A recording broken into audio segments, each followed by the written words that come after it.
Inside the ship, morning did not arrive as light. It arrived as movement above the boards. Footsteps, rope strain, wood creaking, water striking the hull. Below, in the dark, people woke into the same position they had fallen asleep in, if sleep had come at all. Bodies pressed against bodies, ankles restricted, air already warm, wet, and sour. Someone shifted and had nowhere to go. Someone listened for a voice they recognized. No one needed to explain that the world had changed. The shore was gone. Villages, rivers, families, and names were trapped inside people who could barely turn their heads.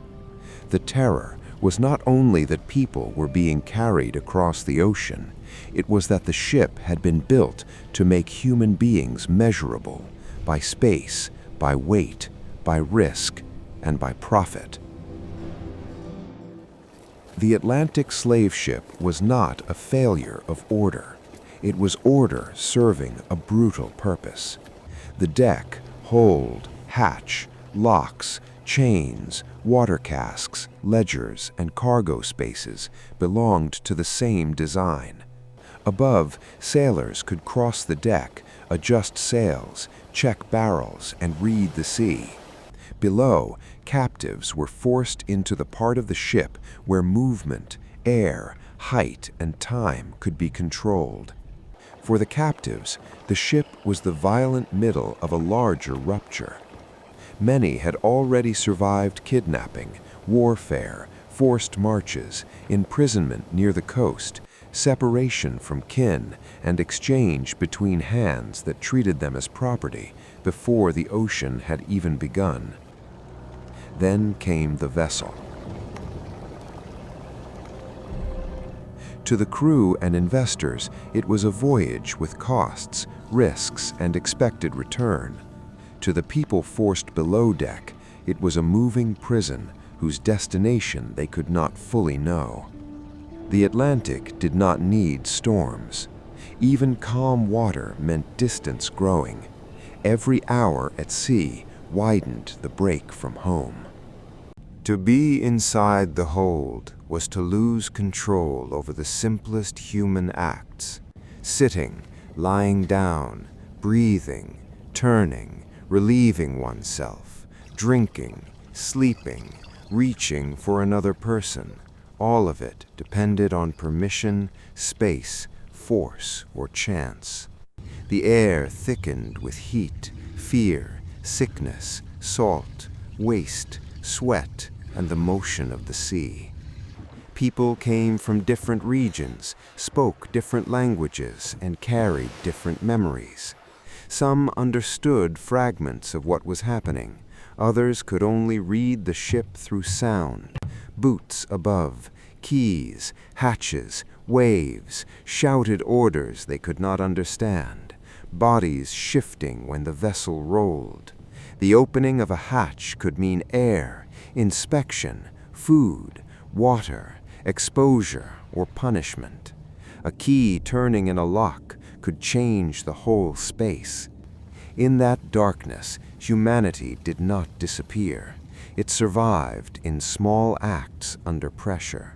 A hand finding another hand, a whisper in a known language, a song held almost inside the mouth, an adult trying to keep a child close when the ship rolled, someone listening for a voice from the same homeland.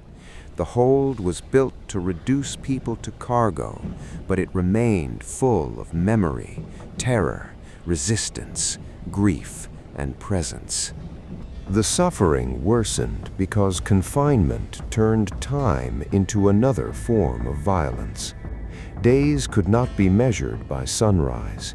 They were measured by the hatch opening, by rationing, by inspections, by thirst, by sickness spreading, by bodies being moved, by the ship continuing forward whether people could endure it or not.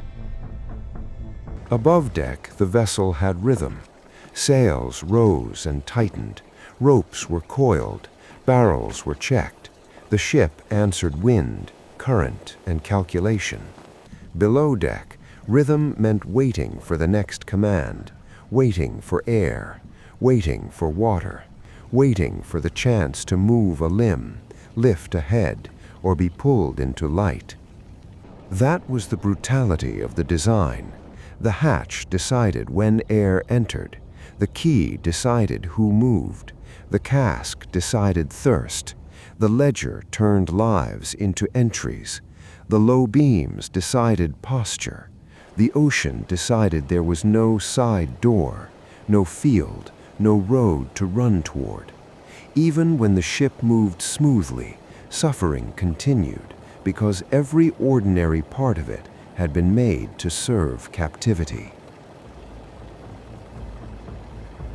The deepest rupture came when the captives understood that the ship was not temporary in the way a prison might be temporary. It was a passage into another world built on their removal. Behind them were homes, names, fields, shrines, lineages, obligations, children, elders, promises, debts, and graves. Ahead was a place where the system intended to rename them, sell them, work them, and erase the legal meaning of their personhood.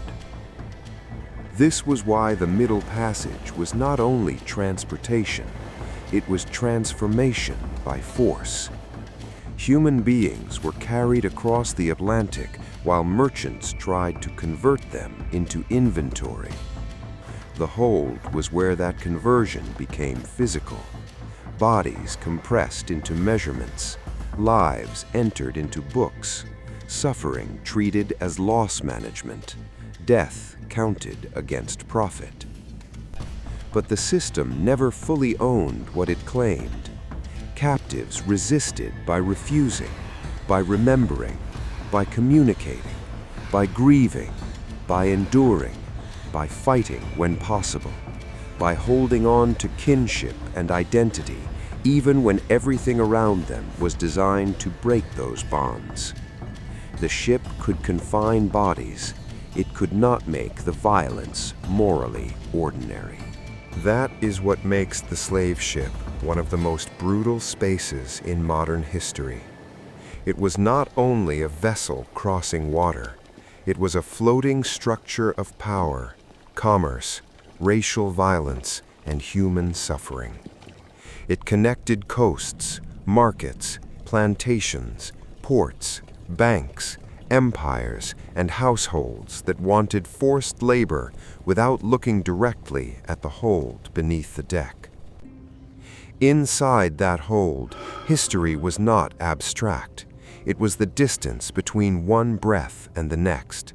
It was the sound of the sea against wood. It was the impossibility of standing. It was the fear that a loved one would vanish into darkness and never answer again.